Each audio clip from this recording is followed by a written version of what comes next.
올해 우리 교회 표이자 기도 제목이 뭔지 다 아시죠? 성령을 부어주리니 너희가 꿈을 꾸리라. 성령을 부어주리라. 너희가 꿈을 꾸리라. 이것을 우리가 원래 표로 삼고 또한 기도 제목으로 삼아서 실제로 우리가 지난 4주 전부터 40일간 금식하면서 릴레이로 금식하면서 성령 부어주시기를 위해서 지금 간절히 기도를 하고 있습니다. 그런데 여러분, 왜 하필이면 다른 기도 제목이 아닌 성령 부어주시기를 위해서 기도하고 있을까? 새로운 사람 더 많이 보내주십시오. 또는 은혜가 넘치게 하여 주십시오. 또는 우리 교회가 행복한 교회 되게 하십시오. 이런 여러 가지 기도 제목도 있을 텐데, 다른 기도 제목이 아니라 바로 성령 부어달라고 우리가 그것을 위해서 집중적으로 기도하고 있거든요. 그 이유는 다른 것이 아니라 이와 같은 다른 모든 축복의 근원이 성령 부어주심에 달려있다라는 거예요. 우리는 사도행전 2장에서 예루살렘 교회에 하나님께서 성령을 부어주셨을 때 어떤 일이 일어났는지 우리 모두는 잘 알고 있습니다. 이 예루살렘 교회에 성령 강림이 임하니까 모두 다 성령 충만해서 아주 딴 사람으로 변화가 되었죠. 마치 마른 뼈가 살아나서 큰 군대가 되는 것처럼 이들이 두려워하고 겁 많던 사람들이 이제는 담대하게 복음을 증거하는 사람도 다 변화되는 거예요. 또 그들 마음속에는 은혜와 기쁨이 충만해서 이제는 복음을 전하니까 수많은 사람이 한꺼번에 몇천 명씩 교회로 들어오는 그런 일들이 일어납니다. 또 뿐만 아니라 정말 내가 가진 모든 것으로서 주님을 섬기기를 기뻐하고, 그전에는 자기 것 챙기는 사람들이 이제는 하나님 일을 먼저 생각할 수 있는 사람이 되지요. 또 뿐만 아니라 자기의 모든 재물을 헌금해서 그것을 가지고 어려운 사람 돕는 일도 아주 기쁨으로 감당을 했다라는 거예요. 또 성전에 모여서 전심으로 하나님을 예배하고, 또 가정에 모여서 소그룹으로 떡을 떼면서 서로 사랑으로 교제하고 서로 기도하고 찬미하고, 그러니까 이 교회에 대한 좋은 소문이 온 사방에 퍼져나가고, 그래서 날마다 구원받는 사람의 숫자가 더해졌다라는 게 바로 사도행전 2장에 나오는 하나님의 말씀이에요. 바로 이와 같은 많은 일들이 일어난 본질적인 근원은 뭐냐면은 다른 게 아니에요. 바로 성령을 충만하게 받았기 때문에, 성령으로 기름 부음을 받았기 때문에 그 모든 일들이 일어나더라는 거예요. 그래서 예수님은 이것을 잘 아셨기 때문에 마지막 승천하시기 전에 제자들에게 당부한 것도 땅끝까지 전파라 이거 이전에 먼저 뭘 말씀하셨냐? 예루살렘을 떠나지 말고 하나님의 약속하신 거, 바로 성령의 부어주심을 기다리라 하는 거예요. 성령을 부어주셔야 권능을 받고 또 증인이 될 수 있지, 성령 부어주심을 받지 않으면 어떤 일도 할 수 없다는 걸 주님 아셨기 때문에 바로 성령 부어주심을 기다리라, 그렇게 당부하셨던 거예요. 오늘 우리가 성령 부어주심을 위해서 기도해야 되는 이유도 똑같다는 거예요. 예루살렘 교회 성도들이 성령 충만을 받았을 때 일어났던 그 놀라운 은혜와 부흥의 역사가 오늘 우리 교회도 성령 충만 받을 때 똑같이 일어나게 될 수 있다는 걸 믿기 때문에, 그것을 사모하기 때문에 오늘 우리도 그렇게 기도하고 있다라는 거예요. 오늘 우리가 읽은 본문의 말씀도 바로 이런 내용을 한 번 더 확인해주고 일깨워주고 있습니다. 18절 말씀 우리가 다시 한번 한 목소리를 읽어봅니다. 술 취하지 말라. 이는 방탕한 것이니 오직 성령으로 충만함을 받으라. 근데 여기서 하나님은 성령 충만 받으면 좋겠습니다 라든가 성령 충만 받기를 권합니다 이렇게 말하지 않으셨어요. 오직 성령으로 충만함을 받으라 하고 말씀하셨단 말이에요. 이거는 권유도 아니고 명령이에요. 하나님의 명령은 우리가 무조건 지켜야 되는 거지, 해도 좋고 안 해도 그만이고 그런 게 아니란 말이에요. 그러니까 우리는 모두 다 같이 성령 충만하셔야 돼요. 해도 좋고 안 해도 좋고가 아니에요. 다 성령 충만해야 됩니다. 왜냐? 이것이 바로 주님의 명령이기 때문에. 그런데 여기서 우리가 한번 눈여겨봐야 될 것이 있어요. 이 성령 충만을 술 취함과 대비시키고 있다는 사실입니다. 그냥 성령으로 충만함을 받아라 이렇게 말하지 않고 술 취하지 말라. 이는 방탕한 것이니 오직 성령으로 충만함을 받으라 하고 이렇게 말씀하시죠. 바로 성령 충만을 술 취하는 것하고 대비시키고 있단 말이에요. 그 이유가 뭘까요? 술 취함하고 성령 충만한 거는 그 외형에는 유사성이 많기 때문에 그래요. 이 예수님의 제자들이 오순절을 성령 충만받고 방언하고 막 뜨겁게 기도하니까 바깥에 있던 이 유대인들이 새술이 취했다고 그렇게 오해를 했습니다. 그 말은 성령 충만 받을 때의 모습이 마치 술 취한 사람들의 모습하고 비슷한 점이 있었다는 이야기예요. 실제로 성령 충만 받는 거하고 술 취한 것하고 유사성이 많이 있습니다. 그러나 내용과 결과는 정반대죠. 어떤 공통점이 있을까요? 첫째는 술 취하든 성령에 충만하든 그것에 의해 지배를 받는다는 겁니다. 여러분, 술 취하면 술이 지배를 받게 됩니다. 그런 말이 있잖아요. 사람이 술을 마시면 처음에는 사람이 술을 마시는 거지만은 나중에는 술이 술을 마시고 또 나중에는 술이 사람을 마신다. 그러니까 술이 그 사람이 온전히 지배해버려요. 그래서 내 의식이 필름이 끊긴다는 말 쓰죠.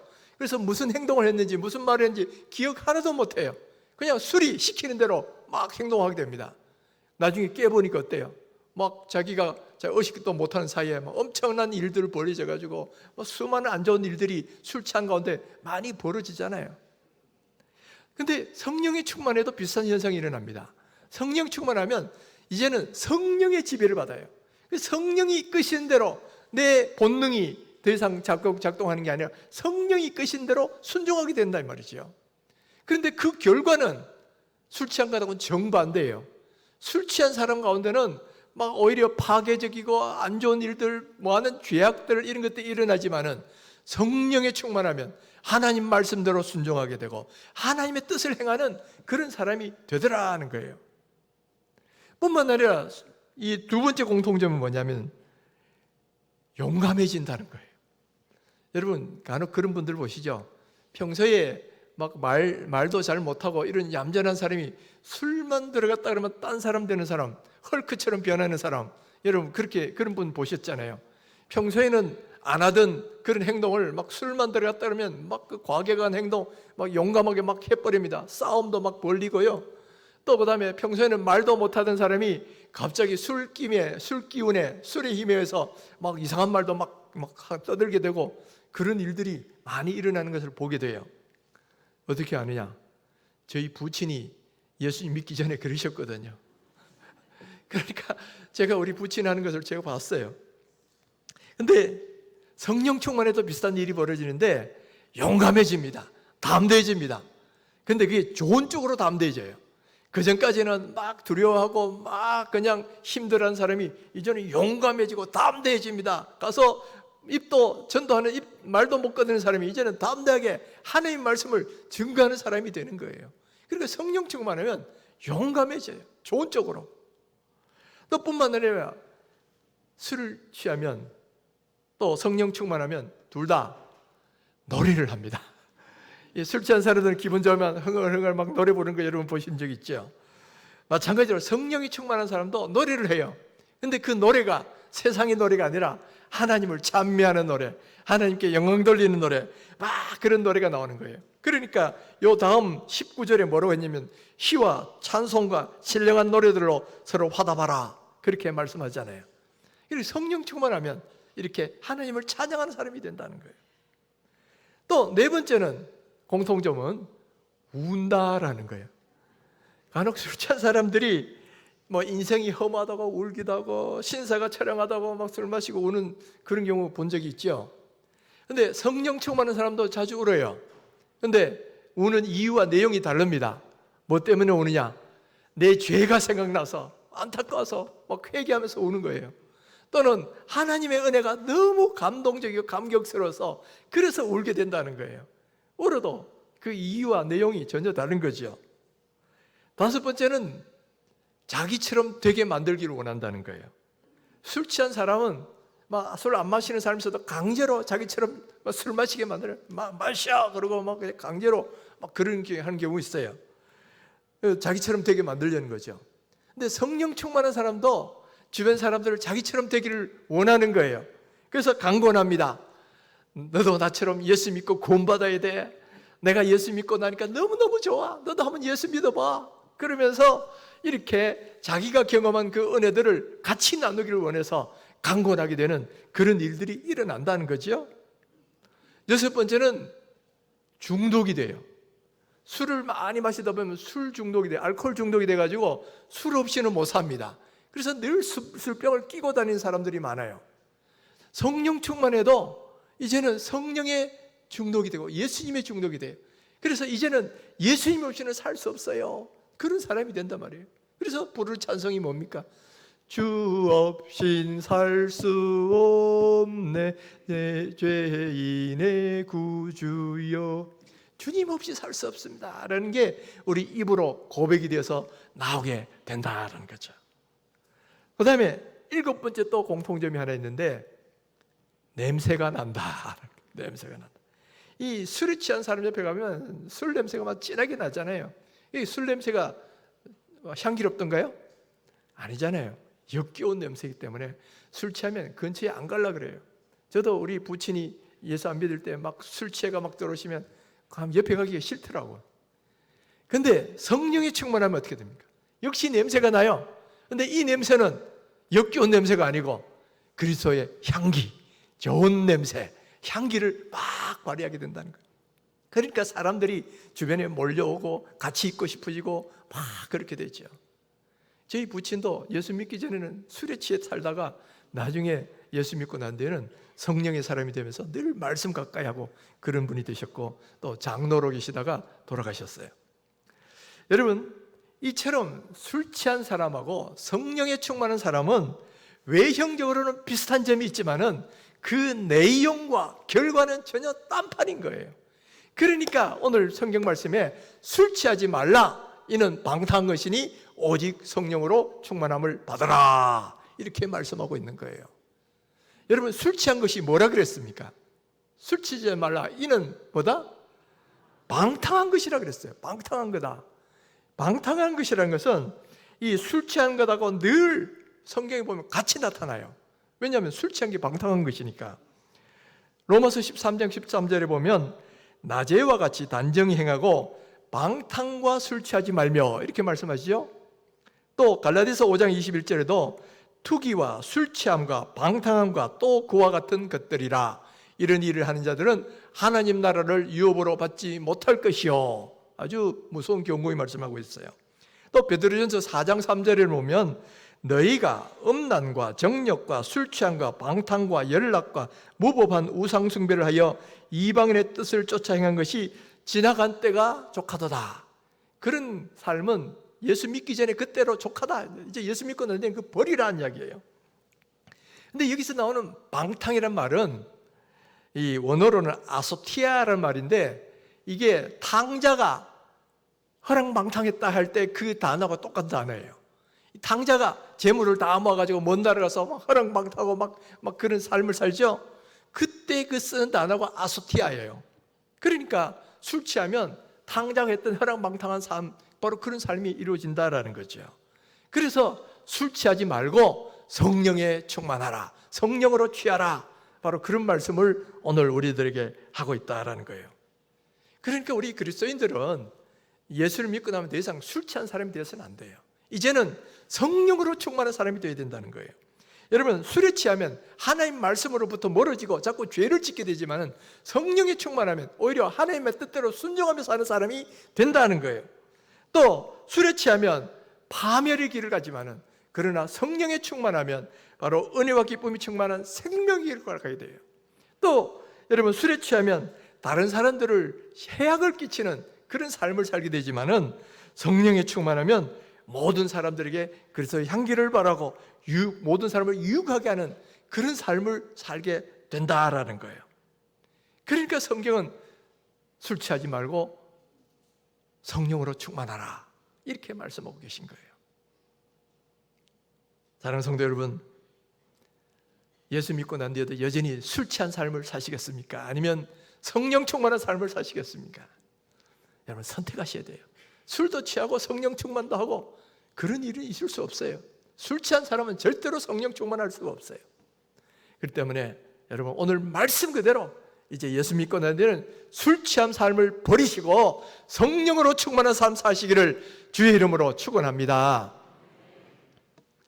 자, 그러면 성령 충만하면 어떻게 될까? 또 성령 충만한 삶의 결과는 무엇이고 성령 충만이란 무엇이냐 하는 거예요. 성령 충만이라는 것은 한마디로 말하면 이 잔에 물이 가득 채워지듯이 우리 영혼에 성령으로 가득 채워지는 거예요. 그래서 성령님이 온전히 우리를 지배하시는 그런 상태를 성령 충만이다 이렇게 말을 합니다.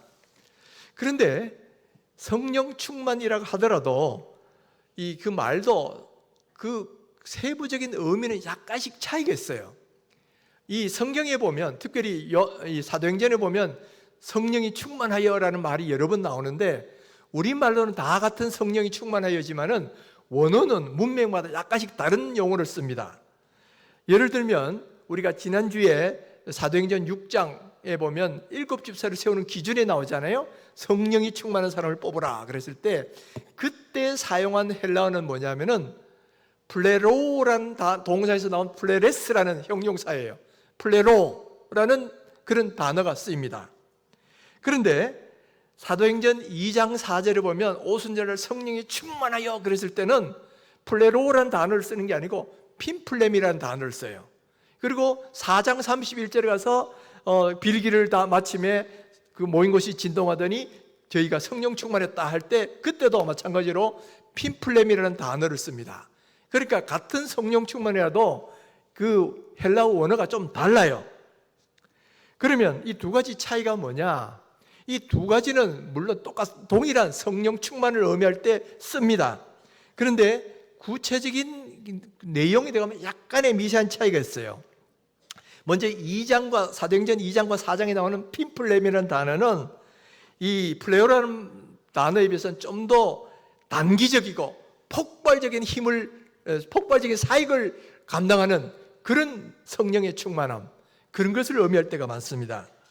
예를 들면 오순절날 100여 명의 성도들이 막 성령 충만할 때 나가서 땀대이 복음을 전하고 막 그냥 어떤 핍박에도 두려워하지 않는 그런 모습이 나오는 것은 바로 이 핀플렘이 단기간에 그날 그 순간에 성령이 충만해서 그런 능력이 생겨나는 거죠.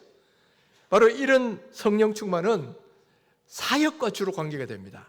복음을 전파한다든가 능력을 행한다든가 아니면 어떤 나에게 핍박이 올 때도 그걸 두려워하지 않고 뚫고 나갈 수 있는 그런 사역의 능력, 그런 능력과 관계, 사역과 관계될 때에 바로 이런 핀플렘의 성령 충만이 많이 나타나요. 구약에서도 보면 삼손이 하나님의 신이 크게 임하며 밧줄을 막 끊어버리고 막 사람들을 막 때려 죽이잖아요. 괴력을 발휘합니다. 그리고 또 사울 왕도 왕으로 세움을 받고 난 뒤에 성령이 하나님의 신이 임하니까 예언도 하고 그도 그냥 블레셋 사람들을 향하여 물리치는 큰 능력을 행하죠. 그때 성령 충만이라는 것도 사역과 관계된 단기적인 성령의 사역을 의미하는 거예요. 그런데 반면에 플레로라는 단어는 좀 더 장기적이고 내면적인 인격적인 그런 충만을 의미할 때가 많아요. 그래서 사도행전 6장 5절에 스데반과 빌립과 같은 집사들이 성령 충만했다 그럴 때는 핀플렘이라는 단어를 쓰지 않고 플레로라는 단어를 씁니다. 바로 이 플레로라는 단어는 마치 보름달이 차는 것에서 나타나는 어떤 상태를 의미하는 것으로 거기서 파생된 단어예요. 그리고 보름달이 갑자기 보름달이 되지 않잖아요. 금음달에서부터 조금씩 커져가지고 나중에 보름달로 된다는 거예요. 마찬가지로 이 플레로라는 성령 충만은 갑자기 단번에 막 충만해진다기보다는 이 성령은 우리 삶의 인격의 변화를 낳을 때에 우리 삶을 성숙시키고 변화시킬 때 그때 나타나는 그런 성령 충만인데 이거는 시간이 걸리는 거예요. 갑자기 막 그냥 형편없는 인격자가 성령 충만해졌다고 갑자기 막 인격자가 되고 이런 경우는 드물어요. 시간이 필요하고 점진적으로 그런 성화들이 일어나게 된다라는 거죠. 그러니까 여러분 이런 성령의 이런 인격과 관계된 플레로는 주로 성령의 열매들과 많이 연결됩니다. 성령의 열매는 사랑과 희락과 화평과 오래 참음과 자비와 양선과 충성과 온유와 절제. 그런데 대부분 다 사람의 성품이나 인격과 하게 되는 그런 요소거든요. 그러니까 이 플레로우로서 성령 충만할 때는 점진적으로 우리의 삶이 변화되고 주님을 닮아가는 그런 모습이 자신히 일어나는 거죠. 그래서 이 내면적인 변화를 의미할 때 플레로우라는 단어를 많이 썼다는 거죠. 그래서 우리는 이 두 가지가 다 필요해요. 첫 번째는 주로 우리의 인격을 변화시키는 이 플레로우로서의 성령 충만도 필요하고요. 또 동시에 외적인 사역을 능력 있게 감당할 수 있는 핀플레미의 성령의 충만도 우리에게 동일하게 필요한 거예요. 이 두 가지는 사실은 같은 성령의 사역이고 본질도 동일해요. 그리고 서로 연결이 되어 있습니다. 그렇지만은 형태는 약간 이렇게 다를 수는 있다라는 거예요. 오늘 우리는 이 두 가지 측면에서 다 성령 충만 받기를 주님의 이름으로 축원합니다. 한편으로는 인격도 여러분 성격대에 가야 되고요. 다른 한편으로는 사역의 능력도 있어야 되는 거예요.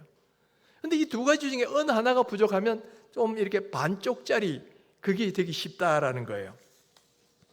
이 간혹 보면 어떤 성도들 가운데 막 불러 막 이런 분이 있어요. 아주 뜨거운 신앙 체험 이걸 강조하는 분도 있는데 이런 분들은 주로 뭐냐면 사도행전 2장에 나오는 막 단기간에 사역적으로 막 힘을 얻고 능력이 있는 그런 걸 추구하는 분들이에요. 주로 보면 이 우리 장로교인보다는 인정할 거 인정해야죠. 우리 순복음 교통의 분들 보면 기도도 아주 뜨겁게 하고 또 그리고 전도도 열심히 하는 거 볼 수 있어요. 그래서 우리 장로교인들은 통성기도하자 그러면 한 10분쯤 지나면 힘이 쭉 떨어져 가지고 더 이상 지탱 못 하는데 이분들은 막 통성기도해도 막 큰 소리로 뜨겁게 계속적으로 더 길게 할 수 있거든요. 또 전도를 해도 이분들은 열심히 전도하는 걸 많이 볼 수 있어요. 물론 사람 따라 다르지만은 상대적으로 보편적으로 그렇다는 말이에요. 근데 이런 분들은 주로 이 사역하는 뜨거운 성령의 능력 이런 걸 많이 추구하고 또 그것에 아주 특화가 되어 있어요. 근데 또 그런 분들 가운데는 전도도 열심히 하고 기도 뜨겁게 하는데 조금 성품면에서는 조금 부족한 그런 분도 있을 수 있거든요. 뭐 전도도 열심히 하고 기도도 뜨겁게 하는데 뭐 부부싸움을 자주 한다든가 아니면 또 교회 내에서도 좀 약간 성격이 조금 뭐가 나가지고 이 사람 저 사람하고 막 충돌을 자주 한다든가 뭐 그런 일들이 일어날 수 있어요. 간혹 교회도 보면 참 뜨겁고 은혜도 있고 기도도 열심히 하는데 조금 사람들과 부딪히는 그런 분들을 간혹 보거든요. 이상하고 저렇게 성령 충만한 은혜로운 사람이 왜 저럴까 하는데 보면 이제 여기 좀 중점이 좀 다른 거죠. 사역적인 면에서 뜨겁게 자라고 그런데 조금 인격적인 면에서는 조금 부족한 그런 분들도 있을 수 있다는 거예요. 그러니까 이 두 가지가 다 필요하니까 다 채우셔야 돼요. 어떤 분은 또 반대로 성품은 너무너무 좋아. 근데 사역적인 능력이 없어. 전도하려 그러면 입도 안 떨어지고 뭐 그냥 힘도 없고 그런 분들도 사실은 계시거든요. 그러니까 우리는 두 가지 성령 충만을 다 경험하셔야 돼요. 인격적으로도 주님을 닮아가는 성품 면에서도 성령의 열매들이 맺어지는 그런 어떤 모습이 나타나야 되고요. 또 사역적인 측면에서도 능력의 복음을 전하고 담대하게 하고 어떤 어려움이 와도 두려워하지 않고 이길 수 있는 그런 힘과 용기가 필요한 거죠. 오늘 우리들에게는 이 두 가지가 다 필요하다는 거예요. 다 필요하다. 여러분 한번 자신을 한번 돌아보십시오. 여러분은 어느 쪽이 더 부족합니까? 어떤 분은 사역적인 능력이 부족해서 뭔가 담대함이 없는 그런 분들도 계실 것이고요. 어떤 분들은 열심히 뜨겁게 잘하긴 하는데 조금 인격의 성품적인 면에서 조금 부족한 부분이 있는 그런 분들도 있을 수 있어요. 또 어떤 분들은 둘 다 부족한 분도 있겠죠. 뭐 사역도 못하고 성품도 별로고 그런 분도 있을 수 있어요. 여러분 바로 그렇기 때문에 오늘 주님이 말씀하시는 게 뭐냐면 오직 성령으로 충만함을 받아라. 바로 이렇게 말씀하고 계신 거예요. 여러분 우리가 성령 충만을 받아야 첫째는 사역적인 면에서도 전도를 담대히 할 수 있고요. 지혜롭게 할 수 있고요. 막 힘있게 어떤 어려움이 와도 막 두려움 없이 극복할 수 있는 힘과 용기가 생겨요. 또 성령 충만해야 그 다음은 우리의 성품도 조금씩 변화돼 가지고 말이나 행동에 있어서도 조금씩 온유해지고 사랑과 희락과 화평과 온유와 자주와 양성과 충성과 온유와 결제 이런 열매들이 막 살면서 막 맺어진단 말이에요. 우리는 두 가지가 다 필요해. 그러니까 내가 이 두 가지를 다 하기 위해서는 무엇보다도 성령의 충만함을 사모하고 기도하셔야 된다라는 거예요. 그래서 우리가 성령 충만을 위해서 기도하는 거다라는 거예요. 여러분, 사에게 능력을 주시는 분도 성령님이셔요. 우리의 삶을 변화시켜서 주님을 닮게 하시는 분도 성령님이셔요. 그렇기 때문에 이 모든 것은 성령이 우리 가운데 충만하셔서 단기적으로는 폭발적인 사역을 감당하는 능력도 주시고 용기도 주시고요. 또 장기적으로는 우리 점점 우리의 삶을 변화시키셔서 주님이 닮아가는 모습으로 바꾸어 주신다라는 거예요. 우리는 이 두 가지를 다 사모하셔야 돼요. 그리고 그걸 위해서 기도하셔야 되는 거예요. 누가복음 11장 13절에 보면 구하는 자에게 성령을 주시지 않겠느냐, 구하는 자에게 성령을 주시지 않겠느냐 말씀하셨어요. 그러니까 우리가 성령 달라고 구하면 하나님께서 성령을 부어주신다는 말이에요. 물론 이게 한두 번 기도했다고 금방 이루어지지 않을 수 있어요. 계속해서 기도해야죠. 지금 우리가 40일 작정을 하고 기도하는데 지나간 4주 동안 기도했습니다. 그런데 특별한 뭔가가 안 나타날 수도 있어요. 그러나 이 약속 믿고 계속적으로 간구하면 또 주님께서 말씀하신 약속이 있잖아요. 그게 뭐냐면 밤낮 부르짖는 택한 자들의 원한을 풀어주시지 않겠느냐. 그 과부가 할 수 있는 건 쪼르는 것밖에 없으니까 불의한 재판장에서 밤낮 부르짖으니까 불의한 재판이 귀찮아서 들어준다 그랬어요. 하물며 하늘에 계신 하나님이 그 택한 자들의 원한을 밤낮 부르짖는 자들의 원한을 풀어주시지 않겠느냐. 우리가 밤낮 부르짖으면 하나님 우리 귀에 들으신다 이 말이에요. 성령 부어주신다 이 말이에요. 믿습니까? 이 믿음을 갖고 기도하셔야 돼요. 지금 우리 교회가 40일간 계속 릴레이 금식 기도하고 있는데 여러분 교회는 금식 기도하고 있어도 그건 그거고 나는 무관하다 이런 분들 계실 수 있어요. 그러나 여러분 다 그래도 한 번씩 오셔가 참석은 하셔야죠. 여러분 40일 동안 어떻게 하루도 못 오십니까? 여러분 하루라도 오셔서 그래도 참석은 하셔야지. 그리고 같이 기도하시는 거예요. 여러분 합심 기도는 개인적으로 기도하는 것보다 더 큰 힘이 있는 거예요. 특별히 여러분 중직되신 분들은 기도의 자리에 나오셔야죠. 그리고 여러분 공동회를 통해서 중직되기 원하시는 분들은 더더욱 기도하는 자리에 오셔야죠. 왜냐? 이 직분은 내 지혜와 내 능력으로 되는 게 아니고 성령의 지혜와 성령의 능력으로만 되는 거기 때문에 성령 충만 받지 않고는 직분자가 될 수도 없고 능력 있는 사역도 감당할 수가 없다라는 거예요. 그러니까 여러분 아직도 3주가 남았는데 오셔서 함께 기도하십시다. 함께 뜨겁게 기도하면 하나님께서 은혜 부어주십니다. 어떤 분이 꿈을 꿨는데 우리 교회에 보니까 물들이 조금씩 모이고 조그만 고기들이 막 모이기 시작하더라는 거예요. 저는 그걸 들으면서 하나님이 지금 우리 교회의 모습을 그렇게 보여주신 것이 아닌가. 지금 4주 동안 기도했을 때 뭔가 특별한 변화가 없는 것 같아도 그러나 하나님께서 주시는 그 은혜들이 조금씩 물이 모이고 있고 고기들이 조금씩 생겨나고 있어요. 지금 요즘 새로운 분들 많이 오시잖아요. 근데 더 열심히 기도하면 하나님의 더 큰 은혜의 역사가 나타나게 되는 줄 믿습니다. 여러분 앞으로 3주 동안 더 오셔서 합심하여 우리 교회에 성령 부으시기 위해서 간절히 기도해 보십시다. 그리고 교회뿐만 아니라 여러분 자신에게 성령 부으셔서 사역의 능력도 생기고 인격도 변화되는 그런 성령의 은혜를 경험하도록 여러분 간절히 기도해 보시자 말이에요. 그러면 하나님께서 여기 있는 여러분들도 변화시켜 주실 거고 우리 교회도 공동체적으로 변화시켜서 바로 예루살렘 교회에 일어났던 놀라운 은혜의 역사가 우리 교회도 그대로 일어나게 될 것입니다. 기도하는 곳에 하나님의 은혜가 임합니다. 기도하는 곳에 하나님의 축복이 임합니다. 기도하는 곳에 하나님의 성령이 임하시는 거예요. 바로 이런 은혜가 오늘 우리 교회 모든 성도님들에게 충만하기를 주의 이름으로 축원합니다.